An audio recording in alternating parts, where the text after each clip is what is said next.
বেশ কিছুদিন আগে ভারত একটা ম্যাপ ছেড়েছিলেন, বা উইকিপিডিয়া আপনারা সার্চ দিলে দেখবেন অখণ্ড ভারত। এটা হলো ভারতের ম্যাপ। এর ভিতরে আপনারা খুঁজে পাচ্ছেন আমার বাংলাদেশকে, দেখেন তো এর ভিতরে কিন্তু আমাদের বাংলাদেশ নাই। আর একটা ম্যাপ যদি আপনাকে দেখাই, এই দেখুন টোটালটাই অখণ্ড ভারতের ম্যাপ। এর ভিতরে আপনি কি আপনার স্বদেশ ভূমিকে খুঁজে পান? আপনি পাচ্ছেন না। কেন পাচ্ছেন না? কারণ ভারত একটা সিদ্ধান্ত গ্রহণ করেছে অখণ্ড ভারত প্রতিষ্ঠা করবে। এই মর্মে তারা অনেক বড় একটা ম্যাপ তৈরি করেছে। সেই ম্যাপের ভিতরে আপনার স্বাধীন দেশের মানচিত্র বা পতাকা বা মানচিত্র বিলীন হয়ে গেছে। এটা হলো অখণ্ড ভারত। আর খণ্ডিত বাংলাদেশ বলতে আবারও বলছি, উত্তরবঙ্গকে আলাদা করে ফেলা। কেন? তাদের চিকেন নেকের জন্য নাকি আমাদের বাংলাদেশের উত্তর অংশ তাদের জন্য সমস্যার কারণ। কেউ বলছে চট্টগ্রামকে আলাদা করে ফেলবে। এই তো আপনারা দেখছেন মিডিয়ার মাধ্যমে আমরা বারংবার দেখতেছি বাংলাদেশ শান্তিপূর্ণ একটা রাষ্ট্র। আমাদের স্বাধীনতা আন্দোলনের সময় ভারত আমাদেরকে সাহায্য করেছিলেন, এই জন্য তাদের প্রতি সবসময় সম্মানের সাথে কথা বলি। কিন্তু আপনারা জানেন কোনো রাষ্ট্র কি কখনো তার রাষ্ট্রের স্বার্থের বাইরে কোনো রাষ্ট্রকে সাহায্য করে? 1971 আমাদের ইন্ডিপেন্ডেন্ট ওয়ারের সময় ভারত কোন আকাঙ্ক্ষা নিয়ে, কোন স্বার্থের কারণে আমাদেরকে সাহায্য করেছে? কি কারণে? তাদের অতি নিশ্চিত তাদের একটা স্বার্থ আছে। স্বার্থটা আসলে কি, এটা আমাদেরকে খুঁটিয়ে দেখতে হবে। আমরা দেখেন খণ্ডিত ভারত, খণ্ডিত বাংলাদেশ এবং অখণ্ড ভারতের প্রশ্নে আমরা বলতে চাই, 11 জুন বাংলাদেশে আসেন ভারতের হাই কমিশনার দীনেশ ত্রিবেদী মহোদয়। তিনি এসে বলেছিলেন, আমি 140 কোটি নিয়ে ভাবছি না, সাথে 20 কোটি, সাথে 160 কোটি নিয়ে ভাবতেছি। আমি এর বাইরে অন্য কিছু ভাবতেই পারতেছি না। তিনি আবার একটা কথা বলেছিলেন, একই আকাশ একই বাতাস একই যন্ত্রণা। আসলে একই আকাশ একই বাতাস। আপনি দেখেন যে চায়না থেকে কি দিচ্ছে আমাদেরকে, যুদ্ধ বিমান দিচ্ছে। তুরস্ক থেকে কি দিচ্ছে, আপনার হলো ড্রোনের কারখানা তৈরি করেছে। পাকিস্তান থেকে কি দিচ্ছে, বিমান দিচ্ছে, তাই না? আর ভারত আমার সবচেয়ে কাছের কান্ট্রি, আমার বর্ডারের সীমানা 4800 কিলোমিটার বর্ডার তার সাথে আমার। সে আমাকে কি দেয় জানেন?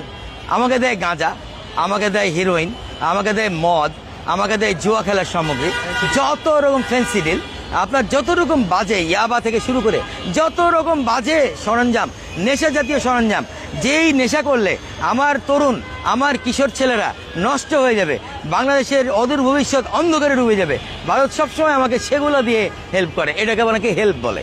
হ্যাঁ, এগুলো দিয়ে আপনার এই যে সমস্ত কিছু নষ্ট করে দিচ্ছে, এটাকে আবার তারা বলছে আমরা হেল্প করছি।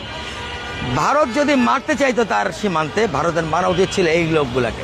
কেন তোমরা বর্ডারে এই ধরনের কারখানা খুলে রেখেছো যেখানে ফেন্সিডির উৎপাদন হয়? ভারতের কোন কারখানায় আপনি দেখেন, কোন পেপারে আপনি পড়েছেন যে ভারত আজকে অমুক কারখানা সিল করেছে, অমুক অবৈধ মদের সিল করেছে, অমুক ইয়াবার ফ্যাক্টরি সিল করেছে? কোথাও পাবেন না আপনি, কোথাও পাবেন না। কারণ তারা ওইগুলো তৈরি করে রেখেছে বাংলাদেশিদেরকে নষ্ট করার জন্য, বাংলাদেশিদের মধ্যে এগুলোকে ইন করিয়ে দিয়ে বাংলাদেশকে ধ্বংস করে দেওয়ার জন্য।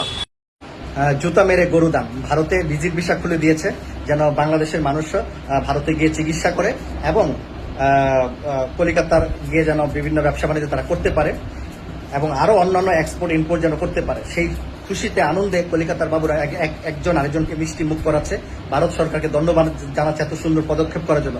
কিন্তু আমরা ভারতকে বয়কট করেছি এবং প্রয়োজন হলে আমরা চায়নাতে যাব, চায়নার সাথে বিজনেস করবো, ভারতের সাথে নয়। কারণ ভারতকে আমরা বিশ্বাস করি না।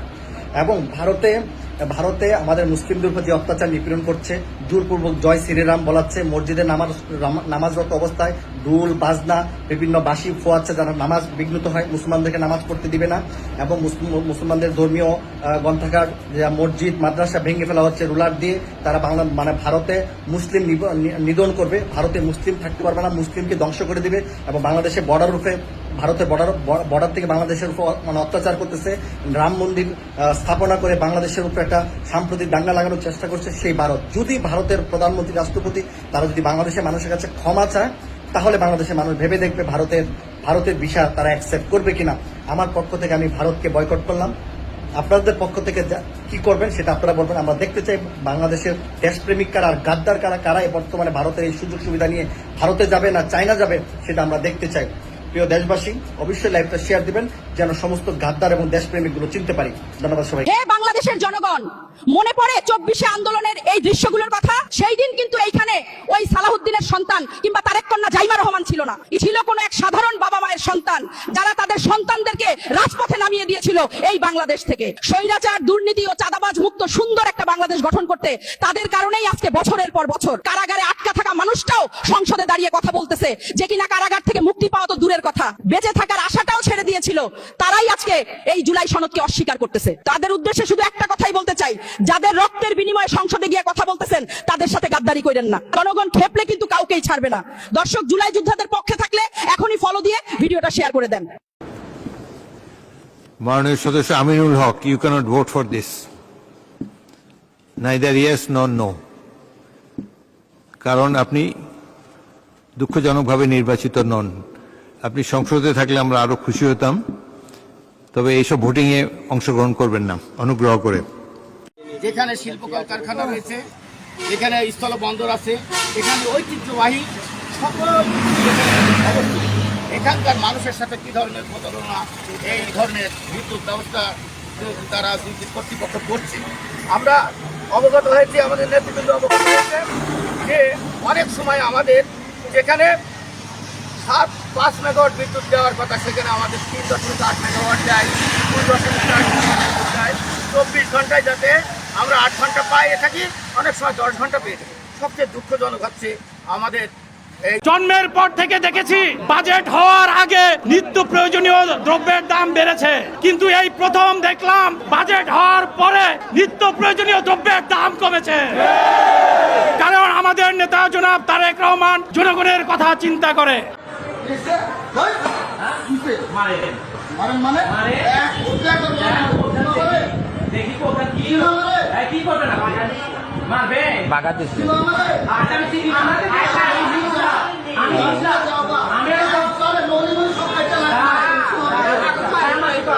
আমরা দুহার থানার মানুষও দুর্নীতিতে খুবই চ্যাম্পিয়ন হয়ে গেছি।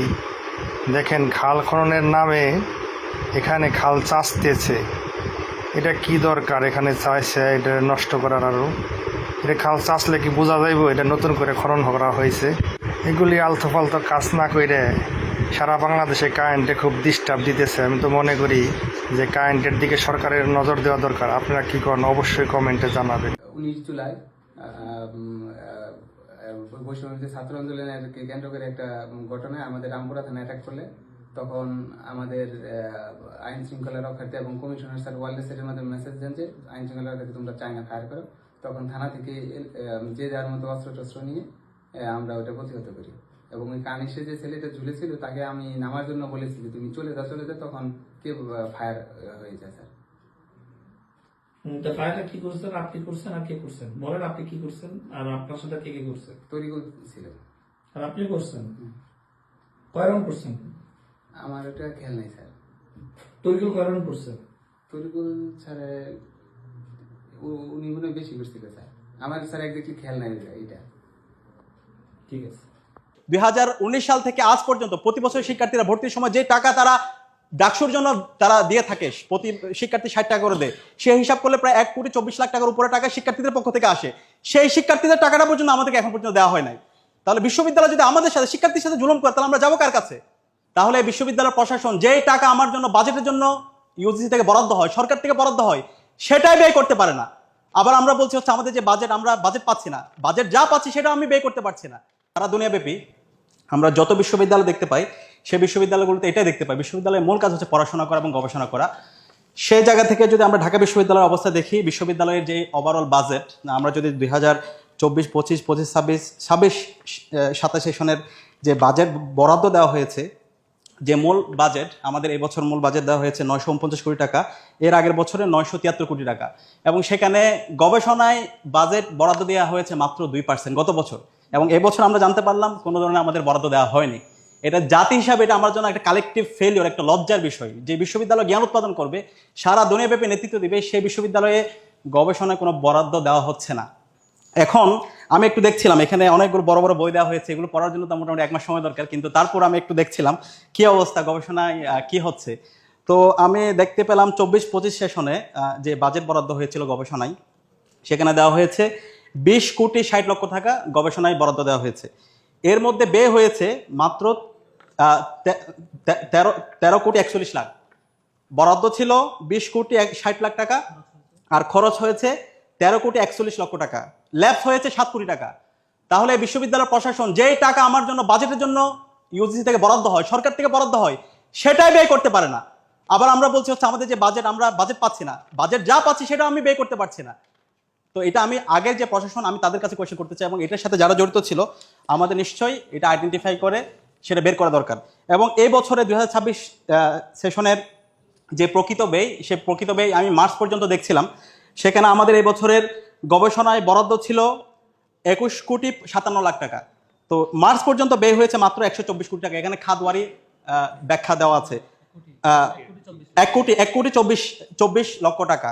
এখানে আমরা যখন সেন্ট্রাল মসজিদের এসি স্থাপন করলাম, সেখানে এখন পর্যন্ত তারা ইলেকট্রিসিটি স্থাপন করতে দেয় নাই।